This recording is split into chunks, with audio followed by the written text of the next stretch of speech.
Hi, welcome to Becky's Garden Paradise. I'm so glad that you joined me today. I'm going to share one of my favorite jam recipes with you. I've mentioned in some of my previous videos how I really love to make homemade gifts to give away for the holidays.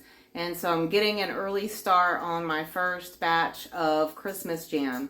So if you're not familiar with Christmas jam, it's a spiced jam. It has a little bit of cinnamon, allspice, and ground cloves in it. And it has cranberries as well as other berries. So last year, for example, I used cranberries and frozen mixed berries.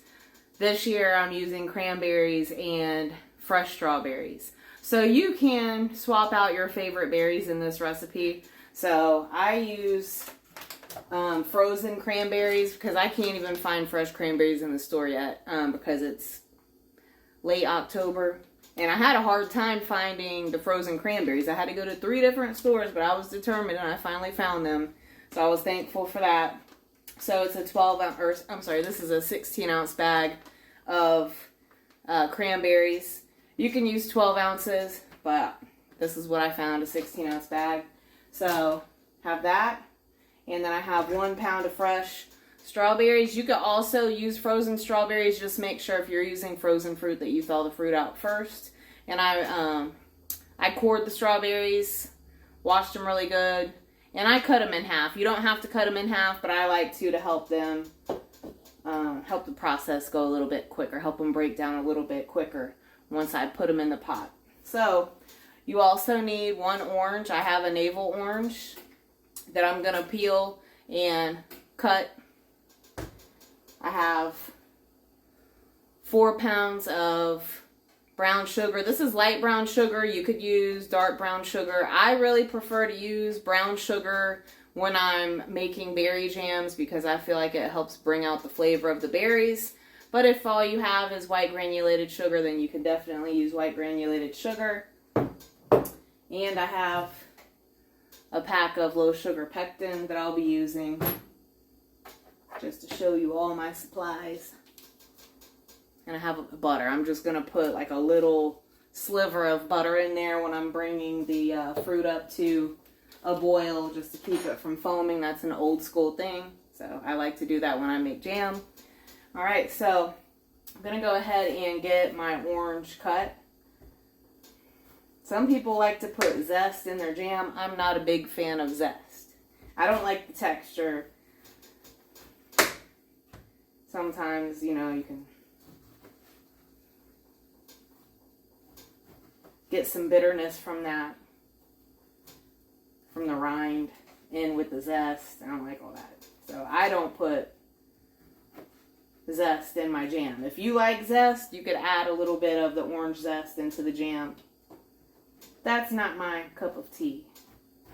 I already have my quarter pint jars, jelly jars, in the water bath canner so that they can heat up and sterilize because this is a hot pack recipe.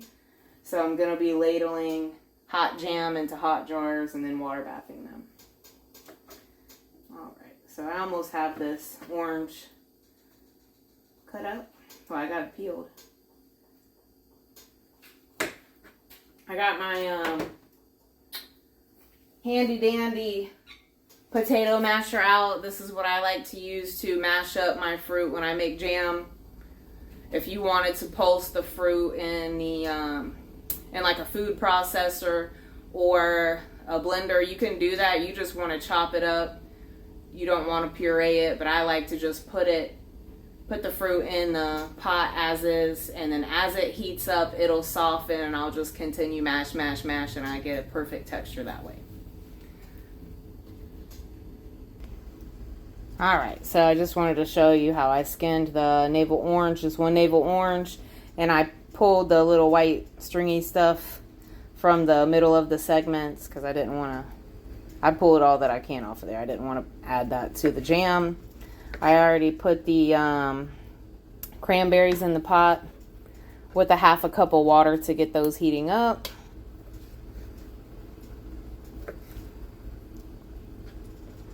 And I'll add the measurements for the ingredients in the video for you.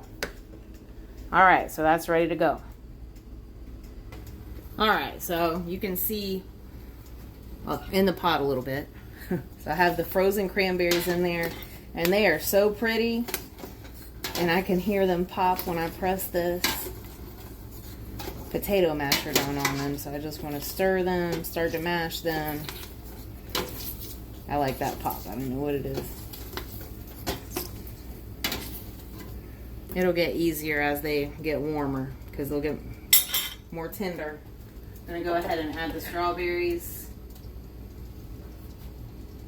That's just 1 pound of strawberries. And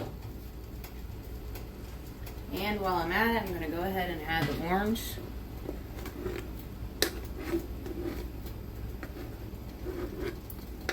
There we go.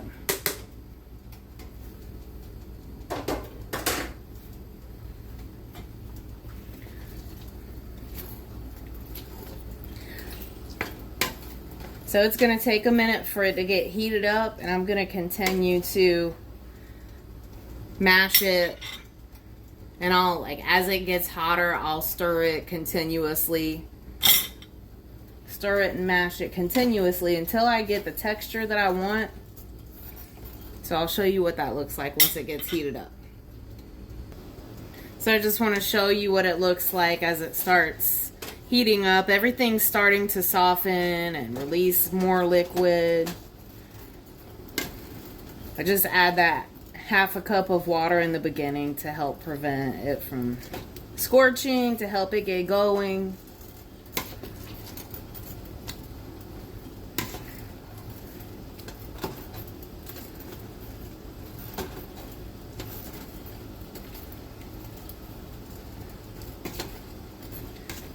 Continue to mash and mix it. It's kind of like a slip and slide in there with the cranberries.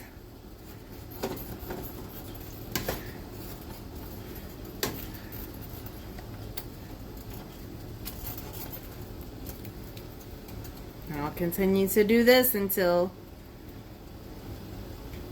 I get it where I want it. Alright, I want to bring you guys back because it's getting good and soft and warm.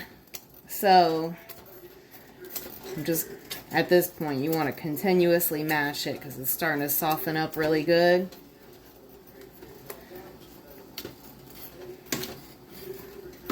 I know I mentioned that you could pulse the fruit in a food processor or a blender to speed this process up, but I like to do it the old-fashioned way and mash it with the potato masher. And everybody always loves my jam.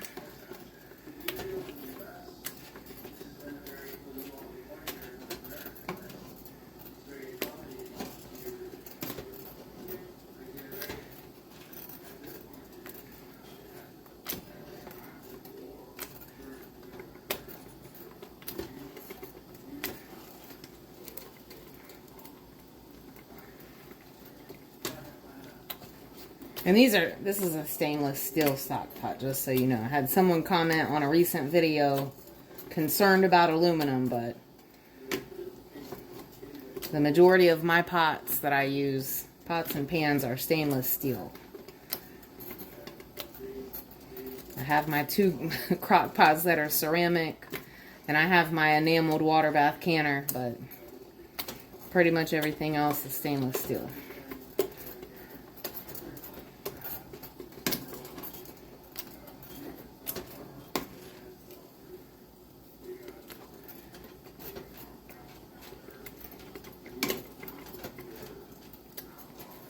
I would love to have a heavy bottom stainless steel pot, but I use what I have and it works. This is really nice. It's almost at the point where I'm going to add the pectin, so I just want to mash it a little bit more.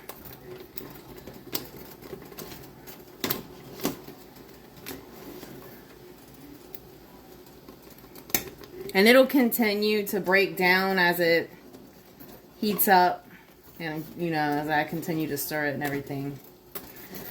And you notice I'm using a stock pot, even though it seems like I don't have that much fruit in the bottom of it, because you want to give yourself extra room when you're making jams and jellies, because it's going to get really hot and it's going to increase in volume, especially when you add the sugar.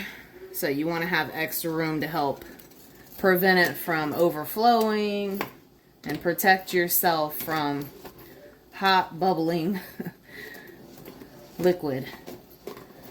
Alright. I'm just double checking to make sure I don't see any big chunks of fruit. And I think it's all where I want it. So it's all one big juicy mash. And it's ready to bubble. So I need to, pardon me, tapping my masher.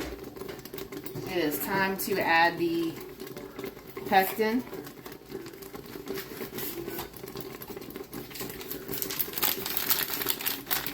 I'm just going to whip it and add it right in.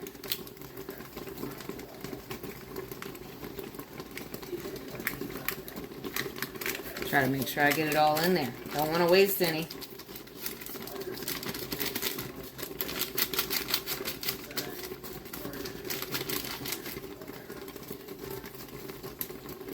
Alright, now I have my stainless steel spoon, and I'm going to mix it well to incorporate the pectin. And then you want to bring it up to a rolling boil that you can't stir down. That means even though I'm stirring it, it'll continue to boil while being stirred. Once it gets to that point, then I'll add the sugar. I'm also going to go ahead and add my spices. So again, that's a 1/4 cup of cinnamon, 1/4 cup of allspice, and a 1/4 cup of ground cloves. If you're not a fan of cloves, you don't have to add those. I don't always add them, but I'm going to be brave today.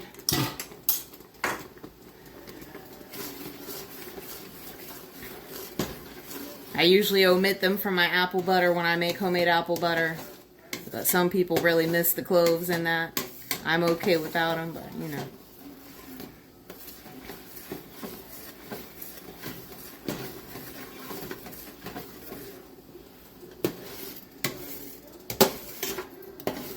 It's a really pretty color. I know it's dark and smoky in the video. Let's see if you can. I don't have the best lighting in here. I'm working on that. Oi, see, I got it on my hand. Let me. Cold water, cold water. That's what my mom always used to yell if I burned myself in the kitchen. So that's stuck in my brain. Anytime that happens, hear my mom yelling, cold water, cold water.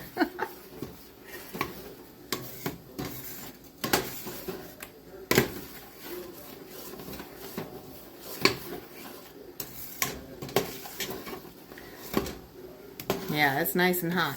It's going to get hotter than that, though, since we got to bring it up to that heavy rolling boil. And that helps activate the pectin. You also want to continue to stir it to prevent it from burning. Switch hands if you need to switch hands. Just be careful. I don't even have the burner up that high, but I'm going to turn it up a little bit just to help get it where I need it.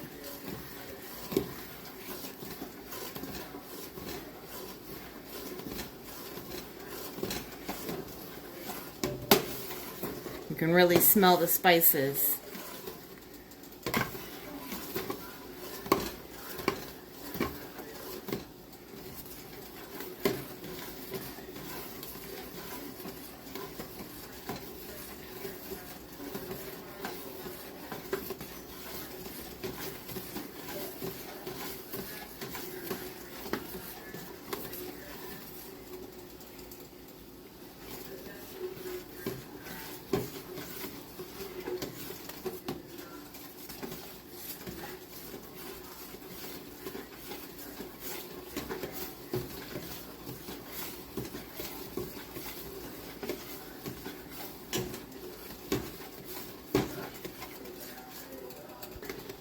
I almost forgot to add the little pat of butter.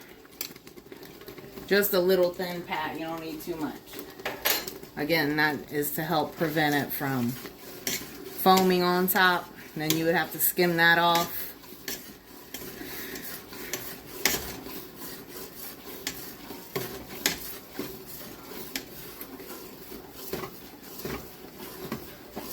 I had a lot of foam when I made my corn cob jelly. I did a video on that a couple months ago. And I had to skim off a lot of foam from that. Maybe if I had added my butter, then I wouldn't have had to do that.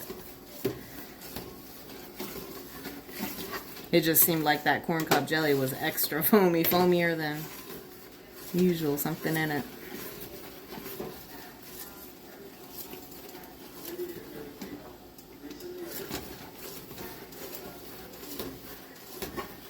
I know you guys can't hardly see because of the stain, but it's a deep red color like you would imagine with cranberries.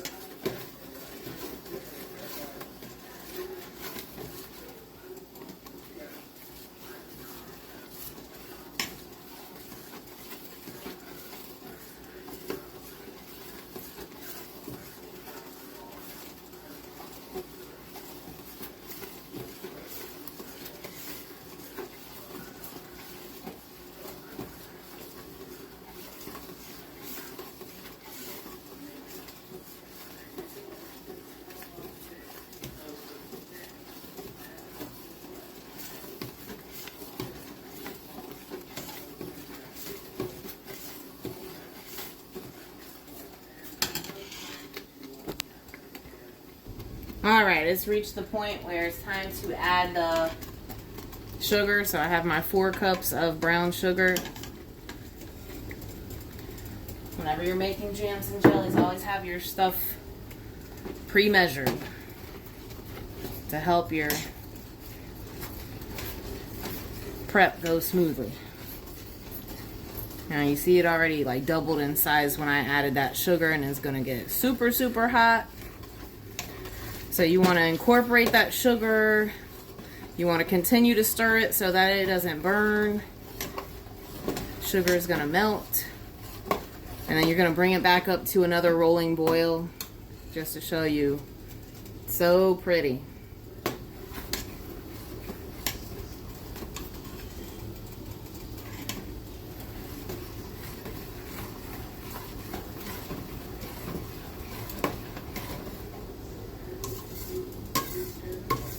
I have 12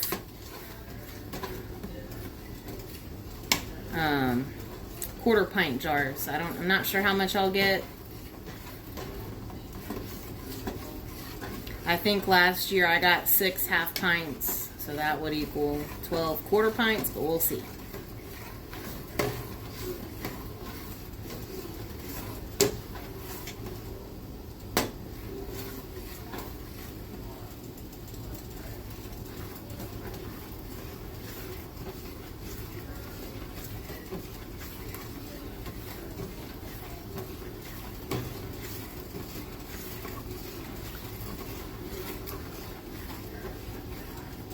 Turn it up a little bit more just to help bring it back up to a rolling boil. Once it gets to a rolling boil, then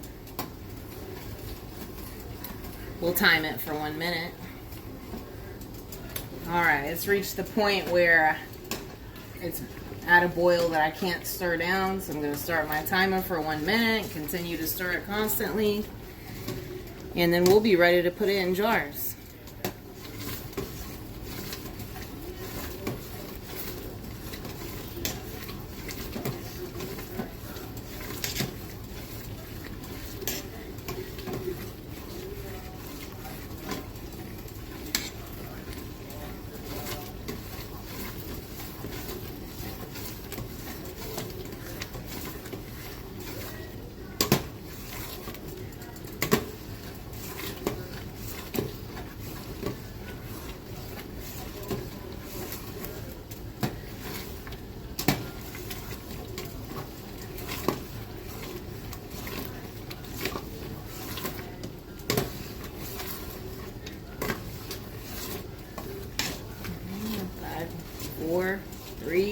2, 1. And we are, whoop, careful, it's bubbling. All right, let's get it jarred up. Okay, I just got a few jars out of the canner, but I can do it in batches. Got my funnel. You're going to do this to 1/4 inch of head space.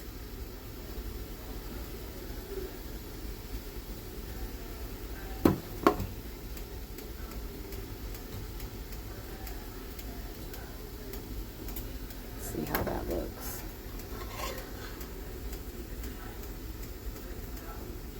Maybe a little tiny bit more. There we go.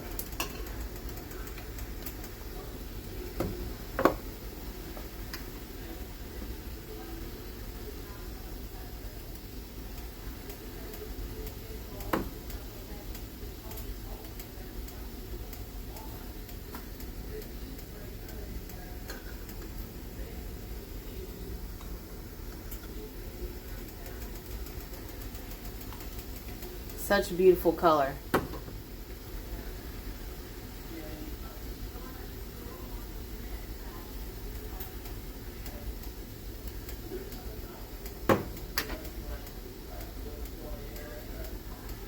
Alright, let's check that head space. There's a little bit more. There, that looks about right. I'm going to add just a touch to this one and the one behind it.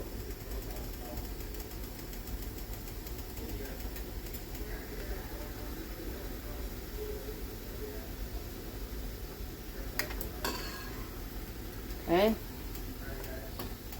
Let me get my paper towel.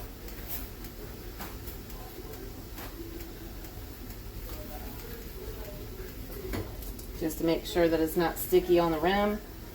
Be careful, the jars are going to be hot. Everything's hot. Oop. Good thing we're wiping rims, because that, if there's sticky stuff on the rim, then that'll prevent the lid from sealing. We want to get a good seal. So I wipe so that if there's anything on there, I don't see anything coming off on the paper towel anymore. There we go. Go ahead and wipe the others.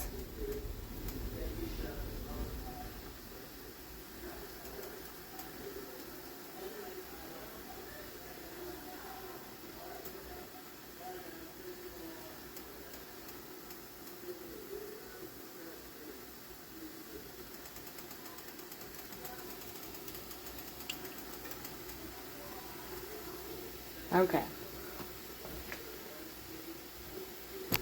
Oops, sorry. Rattled you guys a little bit. Okay, get the rings on. Put my finger in the middle of the lid, gently, just to hold it in place. Use a couple fingers, 2, 3 fingers to twist it till it's fingertip tight.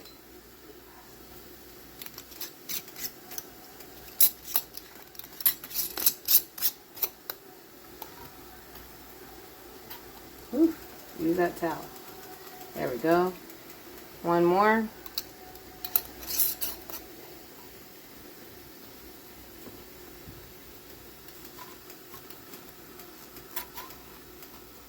There we go. Just fingertip tight, just till you feel resistance. I'm gonna get these in the canner. I'm gonna show you guys. I got carried away with this one, so now I got a little. I'm trying to prevent a mess. So I overfilled this one.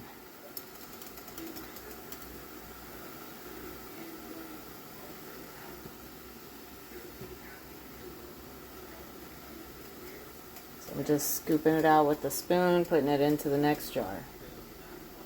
So if that happens, you gotta make sure that you take enough out to get it back down to the 1/4 inch head space. This is gonna be hot. I just want to tamp it down. I'm going to take a little bit more out.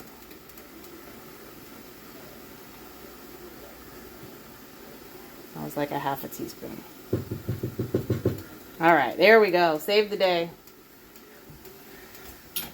And I'm going to make sure I wipe this one really good. I was lucky that I didn't go down the sides, but it's setting up well, I can tell already. So, it held its shape. Ooh, long enough for me to get that excess out of there. There we go. So as I fill them, I'm doing them in 3 at a time, just to make it easy and keep everything hot. Just making sure I get everything nice and clean. Okay, you don't want anything to interfere with that seal. You got sticky or greasy stuff on the rim of a lid, and it's gonna mess it up.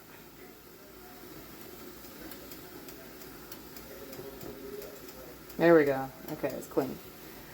Get my lid. Put it on there.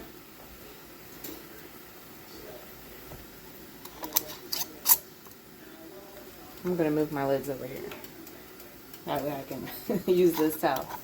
Fingertip tight, just until you feel resistance. You don't want to put it on there super tight. You want that air to come out so that you get a good seal. Because when the air comes out, that's what creates that suction that helps your jar seal. Alright, I'm going to continue filling now. Alright, so this is the last half-pint jar to go in the canner, but I still have some remnants in the pot that I'm going to put in this other jar here for my son to enjoy. Last year I made this and gave them all away, didn't save any for us. So this year, this is my first batch, but I might go ahead and make at least one more batch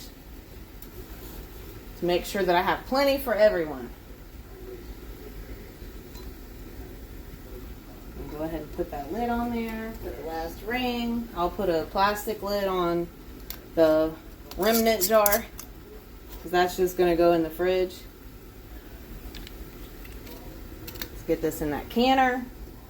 12 quarter-pint jars in the canner, and I'm going to go ahead and put the lid on there, crank that heat up so it can come up to a boil, and let's see what I got going on in here. I think I'm going to get my other spoon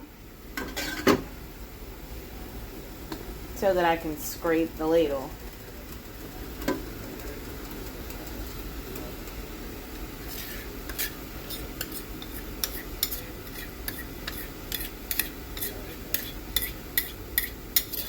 It's definitely already jammed.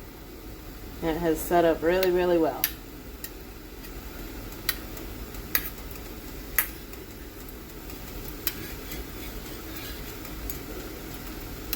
Alright, well, that I can get off of that ladle.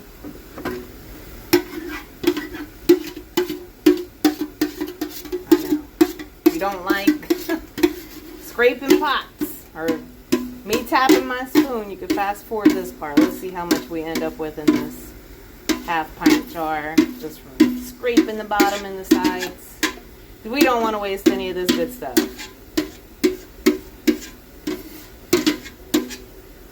This isn't hard. It's just a time investment. You know, mainly taking the time to do it. It's like gardening. It's kind of therapeutic for me. It takes my mind off of other things.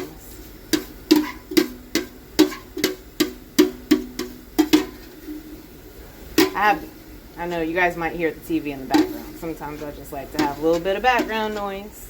Sometimes I have music in the background. I just don't want to put any copyright music.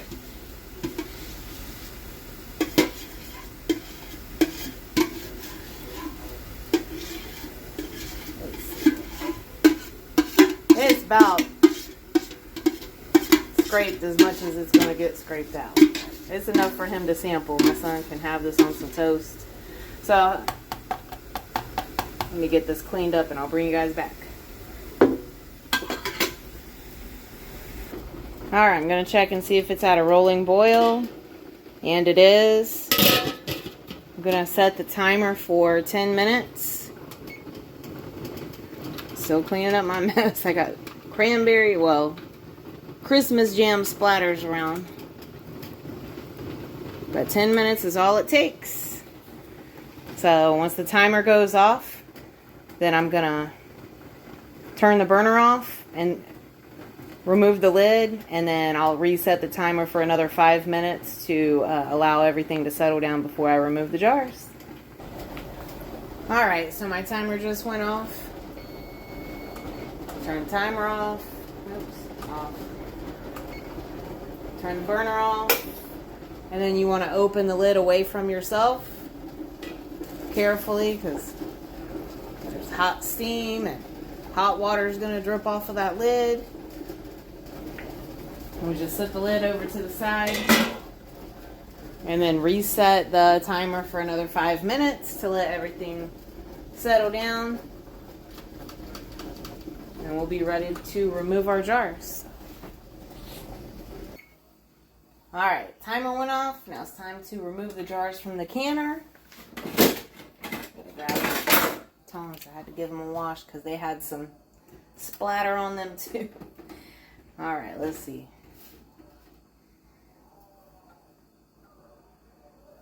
I'm going to carefully place them on this towel.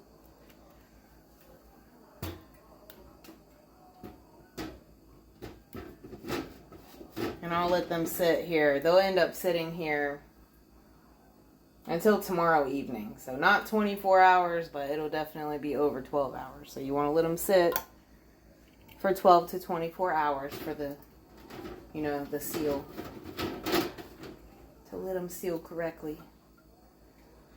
And then after that, I'll remove the rings and wash them in soapy water and then get them labeled.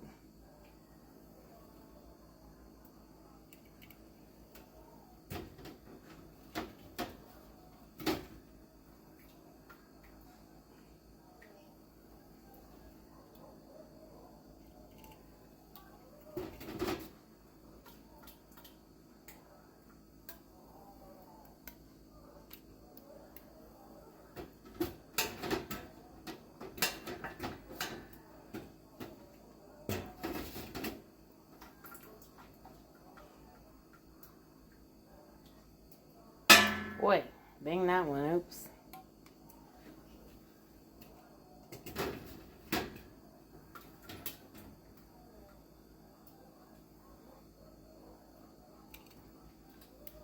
And I forgot to add vinegar to the water. I was in a hurry, but that's okay. If you add vinegar to the water in your canner, it helps prevent the hard water buildup on the outside of your jars. So even though I have city water, I still get that.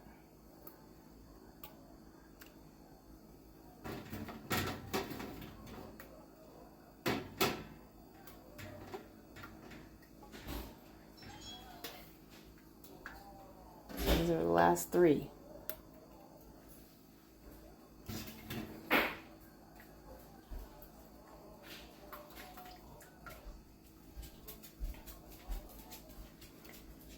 So the strawberries and cranberries are a nice blend. So you have the taste of the cranberries that make it a little, just the slightest bit tart cranberry taste, but then it's balanced with the fruity strawberry flavor. All right, there they go. So they'll sit here until tomorrow. All right, so you can see the jars here on the counter. Thank you so much for joining me today. I hope that you liked this video. I hope that I've inspired you to give this Christmas jam a try, or just to can something. You know, if you're new to canning or interested in canning, it's easy. Just, you know, plan everything ahead of time. Make sure you have your ingredients on hand. If you're doing jams and jellies, go ahead and pre-measure everything. Have your jars ready ahead of time. That way it's all there for you and you just go through the steps in your recipe. If you like this video, please give me a thumbs up. If you know anyone who you think might enjoy this recipe, please share this recipe or share this video with them. And if you haven't subscribed yet, please go ahead and subscribe. And I look forward to seeing you again here soon at Becky's Garden Paradise. Have a good day.